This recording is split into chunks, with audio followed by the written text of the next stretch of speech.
தமிழர்களின் ஆதரவை ரணில் பெற முடியாது சஜித் தரப்பு குற்றச்சாட்டு. கட்டுநாயக்க விமான நிலையத்தில் 2 பெண்கள் கைது. இலங்கையின் சீர்திருத்த முயற்சிகளை ஊக்குவிக்கும் அமெரிக்கா.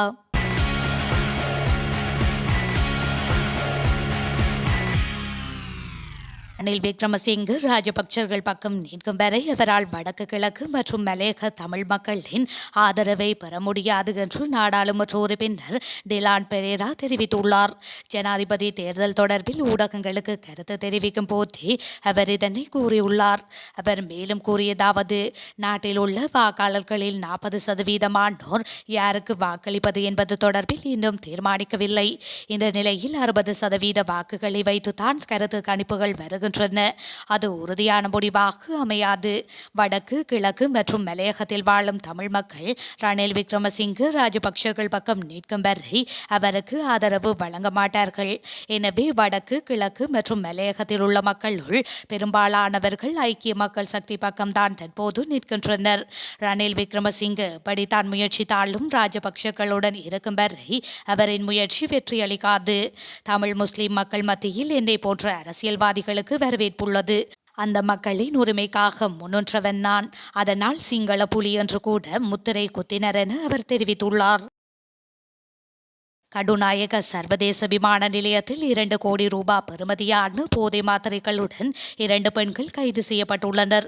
குறித்த கைது நடவடிக்கையானது இன்று போதைப் பொருள் கட்டுப்பாட்டு பிரிவினரால் முன்னெடுக்கப்பட்டுள்ளது. விமான நிலையத்தில் 2 பெண்களிடமும் மேற்கொள்ளப்பட்ட சோதனையில் போதை மாத்திரைகளை உடலில் மறைத்து வைத்திருந்தது கண்டறியப்பட்டுள்ளது. இதன்போது 2 பெண்களின் உடலிலிருந்தும் 21 மற்றும் 11 போதை மாத்திரைகள் பெறப்பட்டுள்ளன. குறித்த மருந்து மாத்திரைகளின் எடை ஏறக்குறைய 500 கிராம் என அதிகாரிகள் தெரிவித்துள்ளனர்.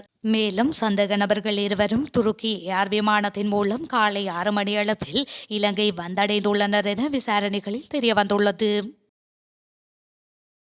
கடந்த 2019ஆம் ஆண்டு இடம்பெற்ற உயிர்த்த ஞாயிறு குண்டு தாக்குதல் தொடர்பில் இதுவரை வெளிவராத 8 தகவல்களை தாம் குற்றப்புலனாய்வு திணைக்களத்தினரிடம் குறிப்பிட்டதாக அருள் தந்தை சிறில் காமிதி பெர்னாண்டோ தெரிவித்துள்ளார். உயிர்த்த ஞாயிறு குண்டு தாக்குதல் தொடர்பில் வாக்குமூலம் வழங்குவதற்காக அருள் தந்தை சிறில் காமினி பெர்னாண்டோ நேற்றைய தினம் குற்றப்புலனாய்வு திணைக்களத்திற்கு அழைக்கப்பட்டிருந்தார். இது தொடர்பில் கொழும்பு பேராயரின் இல்லத்தில் இன்றைய தினம் இடம்பெற்ற செய்தியாளர் சந்திப்பின் போது இவர் மேற்கண்டவாறு குறிப்பிட்டுள்ளார். ஈரான் மீது இஸ்ரேல் நடத்தியுள்ள ஏவுகணை தாக்குதலின் பின்னர் உலக சந்தையில் எண்ணெய் மற்றும் தங்கத்தின் விலை சடுதியாக உயர்வடைந்துள்ளதாக சர்வதேச ஊடகங்கள் செய்தி வெளியிட்டுள்ளன. மேலும் மோதல்கள் தொடருமானால் ஈரானுடன் நேரடியாகவும் மறைமுகமாகவும் கையாளும் இலங்கையின் பொருளாதாரமும் பாரிய ஆபத்தை எதிர்கொள்ள நேரிடும் என எச்சரிக்கை விடுக்கப்பட்டுள்ளது. இதனை பேராதனை பல்கலைக்கழகத்தின் பொருளாதாரம் மற்றும் புள்ளி விபரவியல் பிரிவின் பேராசிரியர் வசந்த அதுகோரல தெரிவித்துள்ளார். பேராசிரியர் வசந்த அதுகோரல மேலும் கருத்து தெரிவிக்கையில், எரிபொருளை இறக்குமதி செய்வதில் இலங்கை ஈரானுடன் நேரடி தொடர்புகளை கொண்டிருக்காவிட்டாலும் இலங்கை எரிபொருளை கொள்வனவு செய்யும் நாடுகளுக்கு ஈரானே பிரதான எரிபொருளை வழங்குவதாகவும் அவர் மேலும் குறிப்பிட்டுள்ளார். தேசிய மக்கள் சக்தி மற்றும் கொழும்பு பேராயர் கர்தினால் மெல்கம் ரஞ்சித் ஆகியோரிடம் மாற வேண்டாம் என தற்போதைய அதிபர் ரணில் விக்ரமசிங்கே தலைமையிலான ஐக்கிய தேசிய கட்சி இலங்கை மக்களை வலியுறுத்தியுள்ளது. கர்தினால் ரஞ்சித்துடன் தேசிய மக்கள் சக்தி உறுப்பினர்கள் கடந்த வியாழக்கிழமை நடத்திய சந்திப்பு தொடர்பில் விசேட அறிக்கையொன்றை விடுத்து ஐக்கிய தேசிய கட்சியின் பொதுச் செயலாளர் பாலித ரங்கே பண்டார் இந்த வலியுறுத்தலை விடுத்துள்ளார்.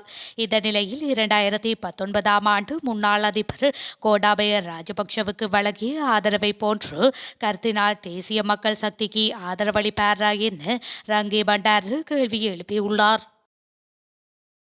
இலங்கை அரசாங்கத்தினால் கடந்த 2 வருடங்களாக மேற்கொள்ளப்பட்டு வருகின்ற சீர்திருத்தங்களை தொடருமாறு அமெரிக்கா வலியுறுத்தியுள்ளது. ஆசியாவின் USAID பணியகத்தின் பிரதி உதவி நிர்வாகியுடன் நீதி ராஜாங்க அமைச்சர் ஷெஹான் சேமசிங்க நடத்திய சந்திப்பின் போதே இந்த விடயம் தொடர்பில் கூறப்பட்டுள்ளது. இதன்போது தற்போதைய நிர்வாக சீர்திருத்தங்களுக்குமான ஒத்துழைப்பை மேலும் பலப்படுத்துவது குறித்தும் 2 தரப்பும் கலந்துரையாடப்பட்டுள்ளது. மேலும் அமைச்சர் ஷெஹான் சேமசிங்க சர்வதேச நாணய நிதியத்தின் வசந்த கால கூட்டத்தில் பங்கேற்பதற்காக வாஷிங்டன் சென்றுள்ளார். இந்த நிலையில் அவர் பலதரப்பு விவகாரங்கள், வர்த்தகம் மற்றும் மேம்பாட்டுக் கொள்கைகளுக்கான உதவி செயலாளருடனும் சந்தித்து கலந்துரையாடியுள்ளமை குறிப்பிடத்தக்கது.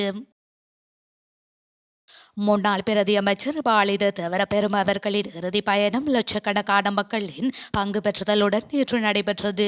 இலங்கையின் சமகால வரலாற்றில் பெருந்தொகை மக்களின் பங்கேற்புடன் அரசியல்வாதி ஒருவருக்கு நடைபெற்ற இறுதி நிகழ்வாக இது கருதப்படுகின்றது.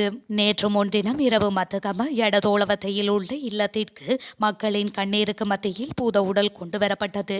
அரசியல் தலைவரின் இந்த திடீர் மரணம் அப்பகுதி மக்களால் இன்னும் தாங்க முடியாத அதிர்ச்சியாக உள்ளது என குறிப்பிட்டுள்ளனர்.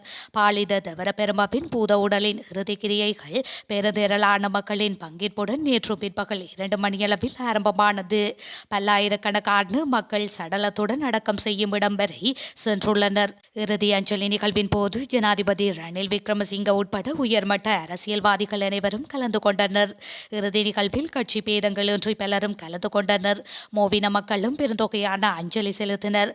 பாலித தேவரபெரும வாழும் காலத்தில் மக்களுக்காக வாழ்ந்த அரசியல்வாதியாக போற்றப்பட்டார். அவர் சமூக செயற்பாடுகள் தொடர்பான பல்வேறு காணொளிகள் சமூக வலைதளங்களில் பகிரப்பட்டு வருகின்றன. 2023ஆம் ஆண்டுடன் ஒப்பிடும்போது இந்த வருடம் சிங்கள மற்றும் தமிழ் புத்தாண்டு கால பகுதியில் போலீஸ் நிலையங்களில் பதிவாகும் குற்றங்கள் மற்றும் வீதி விபத்துகளின் எண்ணிக்கை குறைவடைந்துள்ளதாக போலீஸ் திணைக்களம் அறிக்கை ஒன்றை வெளியிட்டுள்ளது.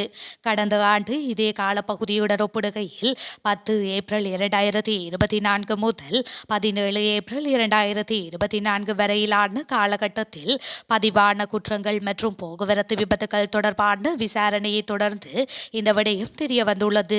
இதன்படி 2023ஆம் ஆண்டுடன் ஒப்பிடுகையில் 2024ஆம் ஆண்டின் ஏப்ரல் விடுமுறை காலத்தின் 8 நாட்களில் கொலை சம்பவங்கள் 26இலிருந்து 20ஆக குறைவடைந்துள்ளது. மேலும் காயங்களை ஏற்படுத்தும் சம்பவங்கள் 507 வழக்குகளிலிருந்து 389 வழக்குகளாக குறைவடைந்துள்ளதுடன் தாக்குதல் வழக்குகள் 4431 வழக்குகளிலிருந்து 4018 வழக்குகளாக பதிவாகியுள்ளது. எனினும் போதைப்பொருள் மற்றும் பாதாள உலக குற்ற செயல்களுக்கு எதிரான யுக்திய நடவடிக்கைகளை மேலும் தீவிரப்படுத்தவும் நாடளாவிய ரீதியில் உள்ள போலீஸ் பிரிவுகளுக்கு ஏற்ற வகையில் குற்ற தடுப்பு திட்டங்களை தயாரித்து அடுத்த 3 மாதங்களுக்குள் நடவடிக்கைகளை மேற்கொள்ளவும் போலீஸ் மாதிபர் பணிப்புரையை விடுத்துள்ளார். ஈராக்கில் உள்ள ஈரானுக்கு ஆதரவான கல்சோ ராணுவ தளம் மீது மிகப்பெரிய குண்டு தாக்குதல் ஒன்று நடத்தப்பட்டுள்ளது. இந்த தாக்குதலில் அணிதிரட்டல் படையை சேர்ந்த ஒருவர் உயிரிழந்துள்ளதுடன் 8 பேர் காயமடைந்துள்ளனர். குறித்த தாக்குதல்களுக்கு பின்னால் யார் உள்ளனர் என ஈராக்கின் பாதுகாப்பு வட்டாரங்கள் இன்னும் உறுதியான தகவல் எதையும் வெளியிடவில்லை. அத்துடன் குண்டுவெடிப்புக்கு முன்னதாக இப்பகுதியில் உள்ள வான்வெளியில் ட்ரோன்கள் அல்லது போர் விமானங்கள் எதுவும் கண்டறியப்படவில்லை எனவும் இதன்போது தெரிவிக்கப்பட்டுள்ளது.